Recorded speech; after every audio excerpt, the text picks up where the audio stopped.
Chers amis, chers frères et sœurs, bonjour. Avant toute chose, je pense que je souhaiterais vous solliciter pour que vous ayez une pensée pour les assemblées qui vont avoir lieu très prochainement dans le cadre de l'organisation de l'Église adventiste. C'est l'Assemblée d'Union qui va commencer donc la semaine prochaine avec des orientations importantes pour l'Église de France et de Belgique qui seront prises, le choix de nouveaux dirigeants, de nouveaux responsables, de nouveaux comités. Et une dizaine de jours après, ce sera le cadre de la Fédération Nord de la France. Ceci représente environ 12 000 membres et je pense qu'il est souhaitable, nécessaire, que nous pensions à ces événements et que nous prions pour ces événements, pour les personnes que vous avez choisies, qui vont vous représenter et qui vont élire donc ces dirigeants.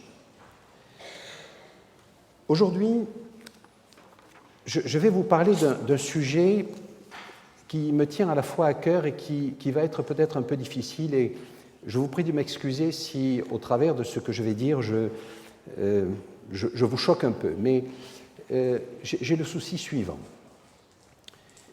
Lorsque nous donnons la Bible à des interlocuteurs, nous nous présentons comme, nous leur présentons en leur disant « Vous trouverez là à la fois du réconfort, à la fois de la joie, un moyen de progresser, une relation avec Dieu. »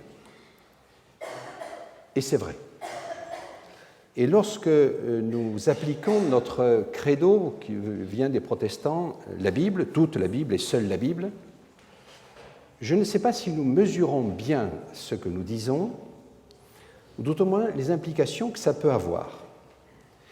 Et au travers de ceci, j'ai rencontré, y compris dans cette communauté et dans d'autres, des gens qui m'ont dit « Mais attendez, frère, moi je ne comprends pas l'Ancien Testament. »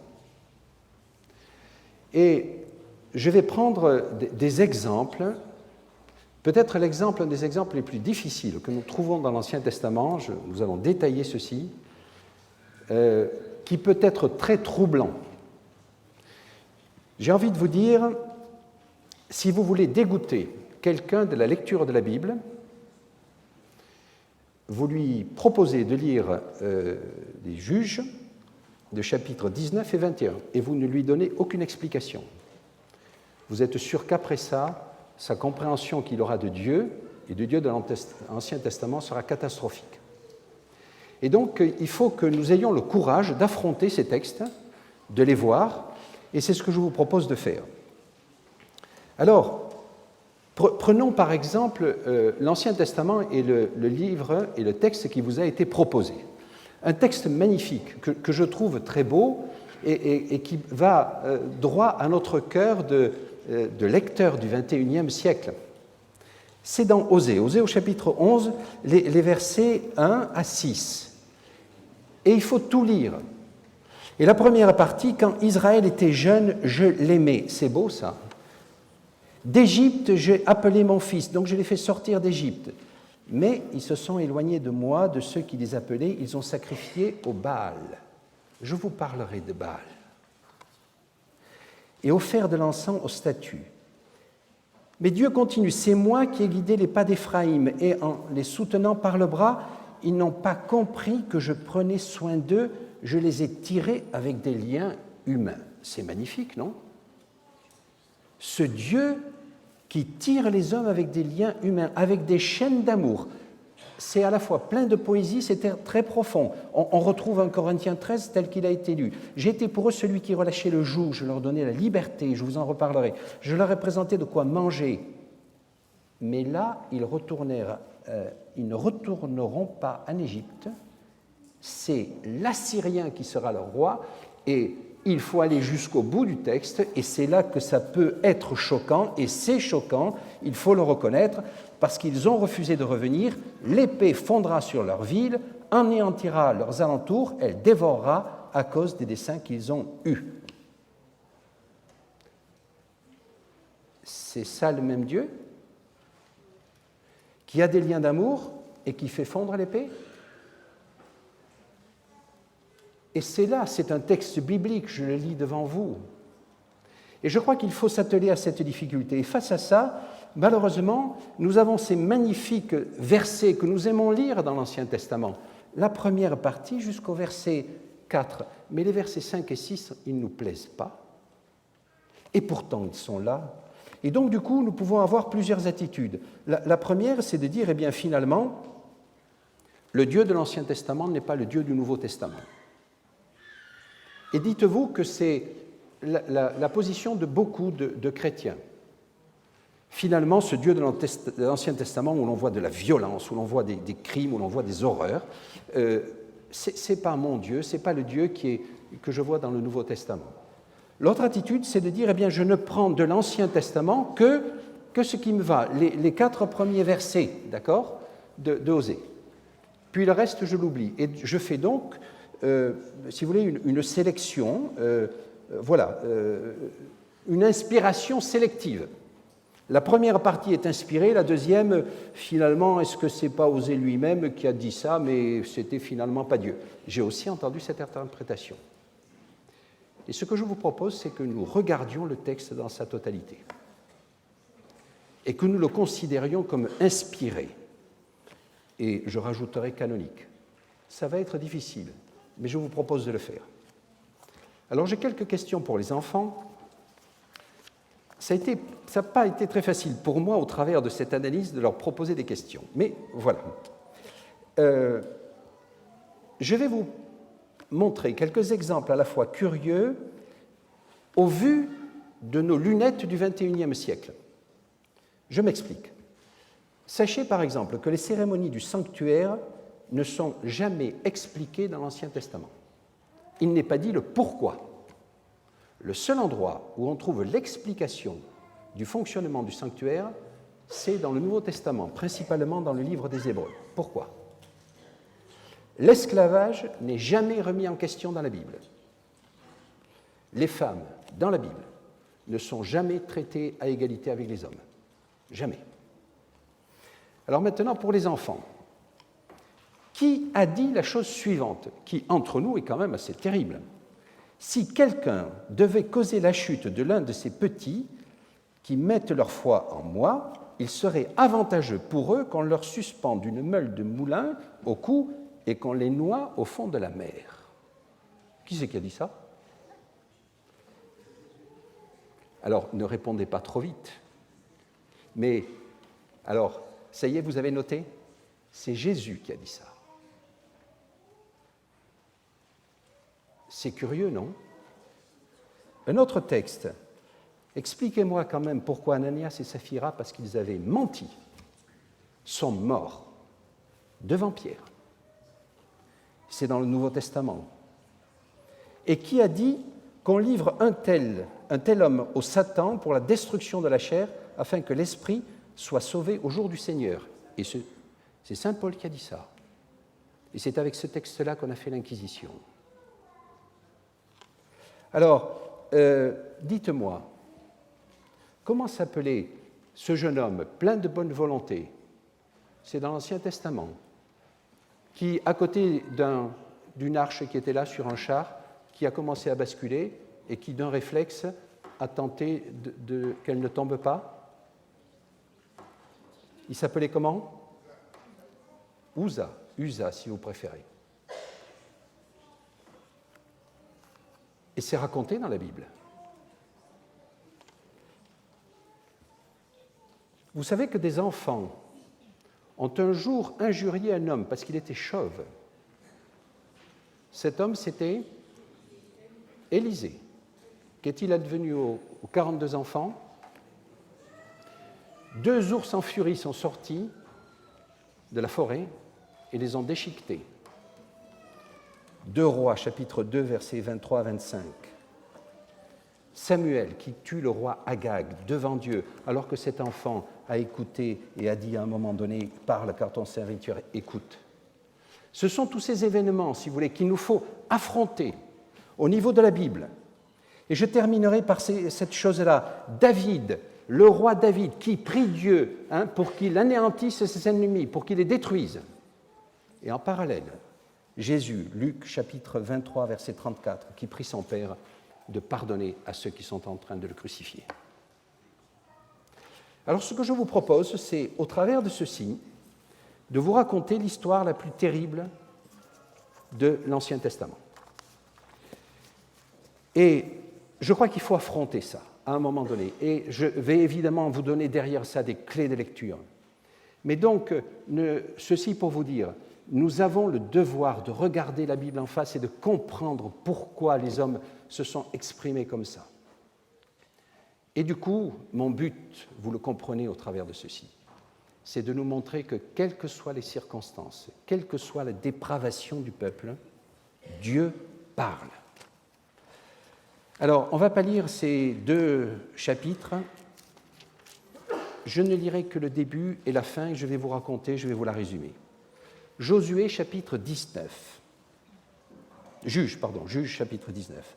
En ces jours-là, il n'y avait pas de roi en Israël. Qui a demandé à avoir un roi? Vous vous souvenez, c'est le peuple. C'était bien d'avoir un roi. C'était pas très bien, vous vous souvenez. S'ils ont un roi, ils vont m'abandonner, dit Dieu à Samuel. Et donc, il n'y avait pas de roi, on était au temps des juges. Et je vous raconte l'histoire, accrochez-vous. C'est dur, mais c'est ce qui est dit dans la Bible. Un Lévite a plusieurs femmes, ça commence à être curieux. Il a une concubine qui est infidèle, qui retourne chez son père.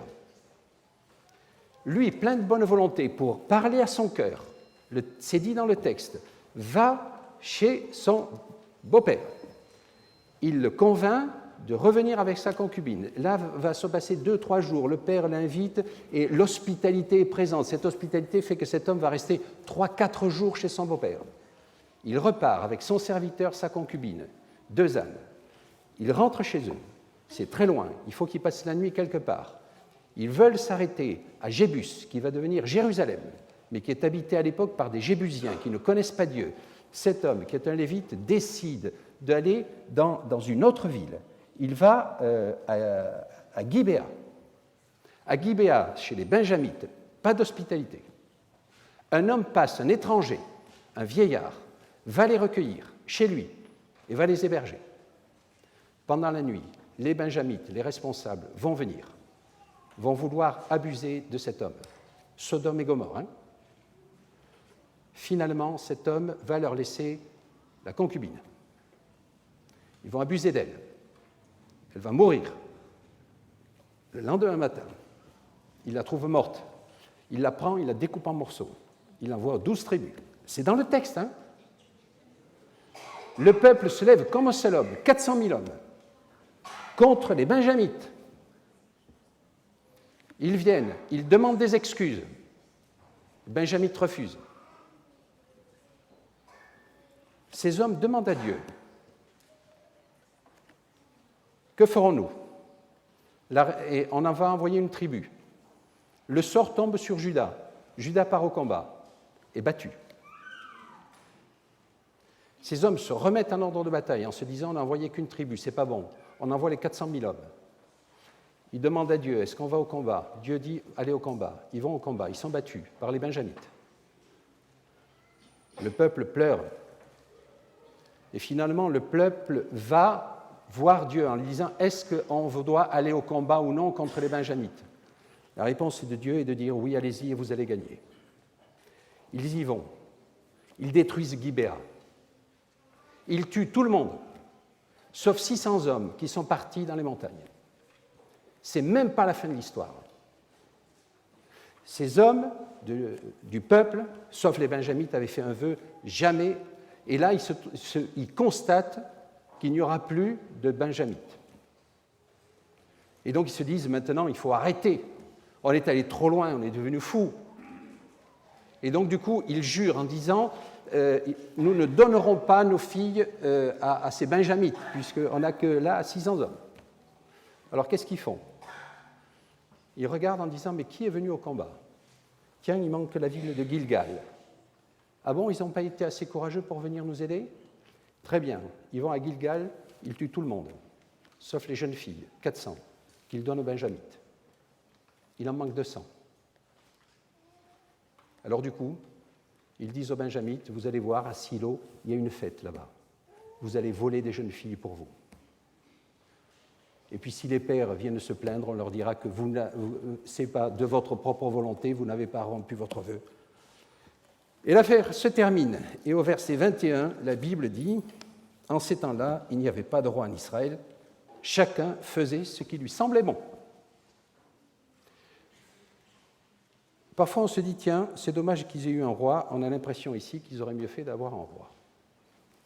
Et on se dit dans cette affaire-là « Mais pourquoi ont-ils fait ça ? Qu'est-ce qui se passait et quels sont, pourquoi ont-ils agi comme ça ?» C'est là que nous avons le devoir. Et vous comprenez que si vous laissez cette histoire entre les mains d'un non-croyant qui découvre la Bible, il va partir horrifié. Et pourtant, c'est un texte que nous qualifions qui est biblique, qui est canonique. Et qu'est-ce qu'il a à nous dire aujourd'hui ? Et c'est ça que j'ai envie de traiter avec vous. Alors, ce n'est pas le texte le plus facile, je reconnais, mais c'est un texte biblique. Et le contexte, on a une décadence terrible. Depuis le moment où Dieu a créé la terre, il y a eu Caïn, Noé, Babel, Abraham, qui était quand même d'une famille de païens, l'Égypte, le désert, où en Égypte, ce peuple a connu d'autres dieux, et ils reviennent, et ils sont dans un pays ici, où leurs voisins sont les Canaanites, qui adorent Baal. On a retrouvé historiquement, de manière archéologique, ce qui se passait du temps des Canaanites. C'est abominable. C'est exactement ce type d'histoire qui se passait chez les Canaanites. Des peuples qui étaient détruits complètement. Il y avait des fêtes orgiaques, on sacrifiait des enfants qui étaient nés de ces unions. C'était horrible. Et donc, au travers de ceci, les enfants, en fait, vous avez noté chaque fois, vous êtes déjà à trois questions, la dernière viendra à la fin. Et donc, face à cet environnement, dites-vous qu'avec nos yeux du XXIe siècle, il faut que nous comprenions quelque chose. La notion de tribu est importante. De ce temps-là, aujourd'hui, c'est la notion d'individu qui est importante. Un individu n'est pas responsable des fautes d'un autre individu. De ce temps-là, lorsque le chef de la tribu était responsable, toute la tribu était considérée comme responsable. Et vous comprenez peut-être maintenant mieux pourquoi, lorsque un responsable faisait une faute majeure, c'est toute la famille qui était détruite. Parce que ça représentait une seule personne. L'hospitalité était considérée comme une exigence première, exigence qui va au-delà de la vie d'une femme. Ça nous heurte, mais c'est comme ça qu'ils le vivaient. Un serment que l'on faisait, on ne pouvait pas l'arrêter. Quand ces hommes ont dit ce serment de « nous ne donnerons pas nos filles aux Benjamites », ils ne pouvaient pas l'arrêter, au prix du sacrifice d'autres personnes. C'était leur mode de pensée.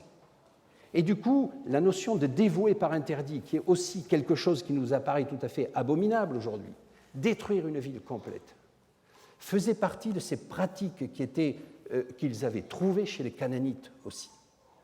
Et donc, chez ces Canaanites, pour apaiser la colère des dieux, c'était ce qu'il fallait faire.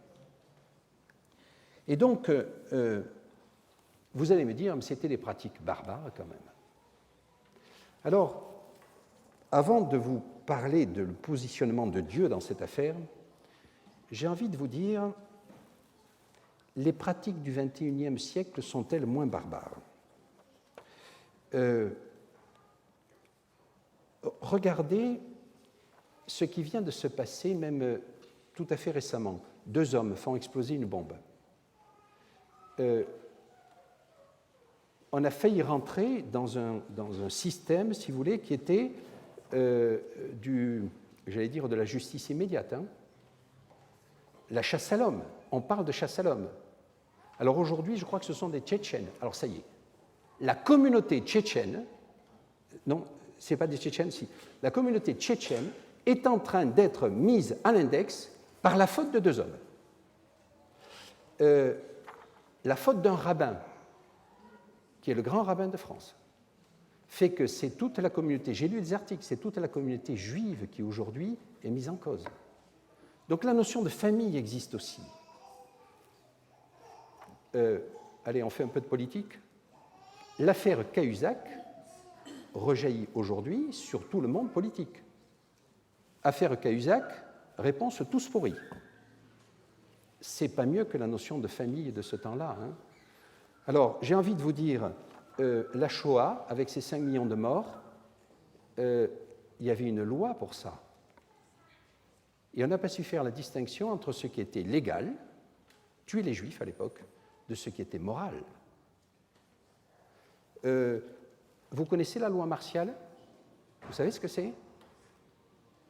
Quand la loi martiale s'applique, et ça va, on est là-dedans dans un système de loi martiale, il n'y a pas de jugement. Quelqu'un pille un magasin, les soldats sont là, il est fusillé sur place.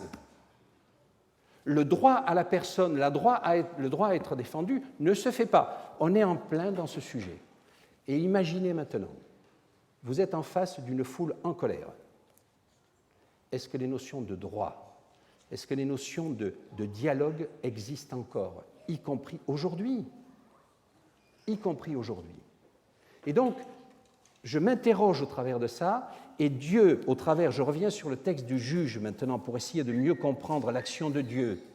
Si vous m'avez bien écouté et relisez même le texte, la première fois que le peuple se présente à Dieu, ce n'est pas pour dire qu'est-ce qu'il faut faire.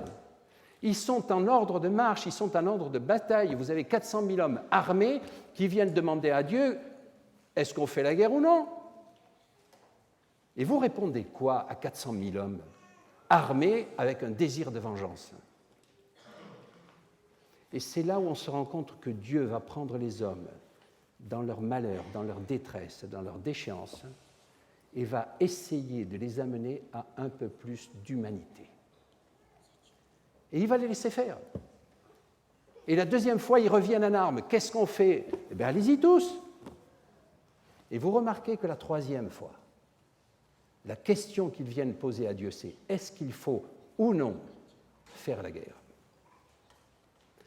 Ils commencent à comprendre. Dieu est en train d'essayer de faire passer un brin d'humanité face à ces hommes. Mais Dieu ne va rien dire sur l'affaire du massacre de ces Juifs pour aller prendre les femmes. Il ne va rien dire sur le vol des femmes de Silo. Et on a tout lieu de penser qu'il était contre. Dieu est en face d'un peuple qui s'est révolté, qui s'est abaissé, mais c'est son peuple, et il essaie de le sortir. Et si vous voulez, quand vous prenez l'Ancien Testament dans sa totalité, on remarque que globalement, Dieu a fait des choses bonnes. C'est ce qu'on trouve dans la Genèse, et on le voit de cette manière-là. Dieu va faire les choses bonnes. Et la chose importante, c'est qu'il va créer des hommes libres. Et je pense que quand on parcourt la Bible de l'Ancien Testament au Nouveau Testament, la notion de liberté de choix, va être majeure. Je crois que la gloire de Dieu qui est manifestée dans l'Ancien Testament, c'est que Dieu regarde et attend le moment propice pour parler à son peuple, et il va lui parler avec un langage que le peuple comprend. Il ne va pas lui parler avec un langage du XXIe siècle que nous croyons d'ailleurs être le langage ultime parce que nous avons toute la connaissance. Je crois que Dieu est en train de parler aux hommes et parle aux hommes avec un langage qu'ils comprennent dans leur environnement. Il ne pouvait pas parler à ce peuple en révolte, à ce peuple trop proche des Baals, à ce peuple qui faisait ce qu'il voulait, à ce peuple qui avait agressé un homme, qui avait tué une femme, de la même manière que ce qu'il peut nous parler aujourd'hui. Mais il avait toujours cette intention. Vous êtes un peuple, je vous ai laissé la liberté et je voudrais que vous compreniez qui je suis. Son peuple avait besoin de lait, il lui a donné du lait. Dieu travaille avec des hommes imparfaits, immergés au plus profond dans des cultures, des traditions et des situations qui nous révoltent. Mais Dieu est un Dieu de liberté et un Dieu de grâce. Et si vous prenez dans l'Ancien Testament, on le voit en reprenant ces fameux textes, ces beaux textes de l'Ancien Testament, à la fois de Joël et à la fois d'Osée. Nous allons étudier tout à l'heure Joël. Vous allez voir cet amour de Dieu qui va sauver son peuple. Mais vous aurez aussi des passages dans Joël où Dieu va punir le peuple. Et ça, on ne comprend pas. On ne comprend pas, mais n'oubliez pas, il ne faut pas que nous oublions la chose suivante, c'est que dans la mentalité du peuple ici de l'Ancien Testament, je ne pourrais pas le démontrer, je n'ai pas le temps, Dieu est considéré comme le Dieu du bien et le Dieu du mal. Souvenez-vous, vous avez le texte important qui pour nous semble curieux. Dieu a endurci le cœur de Pharaon. D'ailleurs, dans un autre texte, il est dit Pharaon a endurci son cœur. Il faut bien qu'on travaille sur ces sujets-là. Dieu a mis dans le cœur de David de faire le recensement. Et il le punira après. Non, mais sans blague, c'est quoi ça? Sinon pour montrer que dans cette conception que le peuple avait, Dieu était un Dieu unique, au-dessus de tout, et qui est un changement considérable par rapport au Baal qui était à côté de lui. Et ce Dieu unique, s'il était unique, et ça apparaît comme ça, tout est créature derrière lui, y compris Satan, y compris les hommes. Et donc du coup, ayant été le créateur de Satan, je simplifie, il est donc le Dieu du bien et le Dieu du mal. Et c'est pour ça que ne vous étonnez pas si vous trouvez dans cette conception ici décrite parfois un Dieu qui va tuer, un Dieu qui va tuer, un Dieu qui va demander vengeance, un Dieu qui va exécuter. David qui dit à Dieu, voilà, tue mes ennemis. C'est sa conception. Et Dieu va le suivre dans cette conception en l'amenant à plus d'humanité. Un peu comme il a fait à Abraham, en lui donnant un ordre qui est aujourd'hui impensable. Prends ton fils et sacrifie-le. Mais si Dieu me demandait ça, je dirais tu n'es pas Dieu. Et j'aurais le droit de dire tu n'es pas Dieu. J'aurais le devoir de dire tu n'es pas Dieu. Mais pour Abraham, de ce temps-là, le sacrifice d'un enfant était le plus grand cadeau que les Canaanites, du fait de leur culte, faisaient à Dieu. Et donc il comprenait que Dieu lui demandait quelque chose d'étonnant, de très fort. Évidemment, Dieu a arrêté sa main, et au travers de ça, tous les commentateurs sont clairs, les sacrifices humains étaient interdits en Israël. Interdits. C'était l'horreur maximum. Et pourtant, ils l'ont pratiqué, et Dieu devait faire avec ce peuple-là. Je termine avec ce Dieu de l'Ancien Testament qui fait avec des hommes imparfaits. Alors aujourd'hui, nous, avec notre pensée du XXIe siècle, qui avons tout compris, semble-t-il, de la parole de Dieu et de son implication, dites-moi, entre nous, les générations futures, que diront-elles de nous lorsqu'elles verront que notre management de l'écologie a été un désastre? Est-ce qu'ils ne nous diront pas quand même, vous étiez un peu simple d'esprit, non? Vous n'avez pas vu ce désastre arriver et vous n'avez rien fait.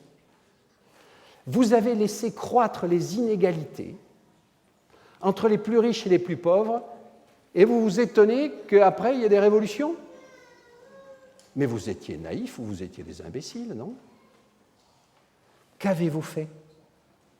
Vous avez laissé perdre les repères éthiques de la civilisation qui vous était donnée?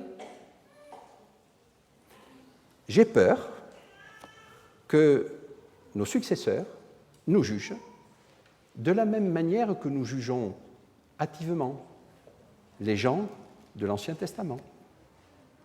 Ceci pour nous ramener à un peu d'humilité. Et Dieu a besoin de nous parler à la fois, il avait besoin de parler à la fois aux gens de l'Ancien Testament, aux gens du Nouveau Testament, à nous au XXIe siècle et à nos enfants et à nos petits-enfants. Et donc par rapport à ça, je terminerai en vous disant, Dieu a une seule alliance pour son peuple, une seule. C'est une alliance d'amour. Et au travers de ceci, il veut manifester, il part de la chose suivante, Dieu nous accorde la liberté. C'est quelque chose qui traverse à la fois l'Ancien Testament et le Nouveau Testament. La grâce d'abord. Chaque fois, il va vers son peuple avec une position de grâce. Souvenez-vous, Adam et Ève, ceci parcourt cela. Et derrière ça, il va donner des commandements. Et c'est vrai qu'aujourd'hui, il y a des commandements de l'Ancien Testament qui nous paraissent totalement étranges. Savez-vous, par exemple, que, ça c'est pour les enfants, pour les grands d'ailleurs, ceux qui maudissent leurs parents étaient punis de mort. Attendez, vu avec nos yeux du XXIe siècle, c'est une hérésie. Réfléchissez à ça. Pourquoi Dieu donne-t-il cet ordre à ce moment-là? Il ne le donnerait pas aujourd'hui. L'ordre qu'il a donné, c'est « tu aimeras ton Dieu et tu aimeras ton prochain ». Et ça, c'est universel. Le deuxième qui se décline au travers de ça, qui est universel, c'est les 10 paroles, les 10 commandements que vous trouvez dans Exode 20 et Deutéronome 5. Et puis derrière ça, vous avez d'autres commandements. Et remarquez combien Jésus, d'ailleurs, lorsqu'il est arrivé, est allé, non pas au-delà, mais il a pris ses commandements, il leur a donné l'esprit de ces commandements. Et donc, ce Dieu, avec cette alliance qu'il nous propose, alliance de grâce, alliance d'amour, ces liens d'amour et que l'on voit au travers d'Osée, il les a manifestés et il nous dit, eh bien voilà, je vous donne des commandements. Et ceci, c'est pour votre bonheur et pour que vous me compreniez mieux. La première alliance fut celle que nous trouvons dans l'Ancien Testament. On a parfois du mal à la comprendre et je ne vous ai pas tout expliqué et je n'ai pas tout compris. Il y en a une qu'on retrouve un peu mieux dans le Nouveau Testament, que l'on comprend mieux, c'est celle de Jésus. Mais c'est toujours le même cadre. Et la dernière alliance qu'il nous propose, qui est en train d'arriver et qui va certainement se matérialiser, vous la connaissez, Jérémie au chapitre 31, les versets 31 à 34, où il est dit « Les jours viennent, déclaration du Seigneur ». Tiens, c'est dans l'Ancien Testament qui nous est dit ça. Ces beaux textes que l'on aime bien citer. Alors je les cite aussi, où je conclurai avec la maison d'Israël et la maison de Juda une alliance nouvelle. Là, j'ai tous les peuples ici. Non pas comme l'alliance que j'ai conclue avec leur père, l'Ancien Testament, le jour où je les ai saisis par la main pour les faire sortir d'Égypte, alliance d'ailleurs qu'ils ont rompue, bien que je sois leur maître, déclaration du Seigneur. Mais voici l'alliance que je conclurai avec la maison d'Israël. Après ces jours-là, déclaration du Seigneur, c'est sérieux, hein? C'est lui qui le dit. Il le dit plusieurs fois, déclaration du Seigneur. Je mettrai ma loi au-dedans d'eux, je l'écrirai sur leur cœur, je serai leur Dieu et ils seront mon peuple. Cette loi qu'il a proposée à l'Ancien Testament, qu'on a du mal à comprendre, celle du Nouveau Testament, que l'on voit un peu mieux, un jour cette loi sera inscrite dans notre cœur. Et là, la relation avec Dieu, le dialogue avec Dieu sera clair. Je terminerai par ce texte, parce qu'effectivement, il me semble bien dans la conclusion de ce que je voulais vous dire, 1 Corinthiens 13, Isabelle l'a cité ce matin, et moi je prendrai la fin. Les enfants, j'ai une question pour vous, attention. C'est le dernier texte, donc 1 Corinthiens 13, les versets 11 à 13. Lorsque j'étais tout petit, je parlais comme un tout petit. Et peut-être que ce matin, j'ai parlé comme un tout petit. Je pensais comme un tout petit. Je raisonnais comme un tout petit. Franchement, vis-à-vis de Dieu, je crois que nous sommes comme ça, même au XXIe siècle. Lorsque je suis devenu un homme, nous dit l'apôtre Paul, j'ai aboli ce qui était un tout petit. Aujourd'hui, nous voyons au moyen d'un miroir. Ce n'est pas les miroirs d'aujourd'hui, hein. Les miroirs de l'époque, c'était du métal poli, on y voyait assez flou dedans. Hein. Donc attention à l'image, ne vous trompez pas là-dessus. Donc j'y voyais assez flou, si vous voulez, d'une manière confuse, d'ailleurs il le précise. Hein. Mais alors ce sera face à face, avec Dieu. Aujourd'hui je connais partiellement, mais alors je connaîtrai comme je suis connu. Or, nous dit-il, les invariants de la parole de Dieu, c'est « Or maintenant, 3 choses demeurent. La foi. Et la foi, vous la trouvez y compris dans l'Ancien Testament. Vous avez l'espérance. Et ça, vous le trouvez aussi dans l'Ancien Testament. Et vous avez l'amour. Mais il rajoute, c'est l'amour qui est le plus grand. Et ça, vous le voyez aussi dans l'Ancien Testament. Que Dieu nous accompagne dans cette lecture de la parole de Dieu dans son entier, parfois difficile, mais au travers de laquelle nous pouvons voir un Dieu qui s'occupe de nous, avec notre langage, dans nos circonstances, et qui nous accompagne. Mais n'oublions pas, il me semble que nous sommes vraiment des tout petits enfants. Encore. Que le Seigneur nous accompagne. Amen.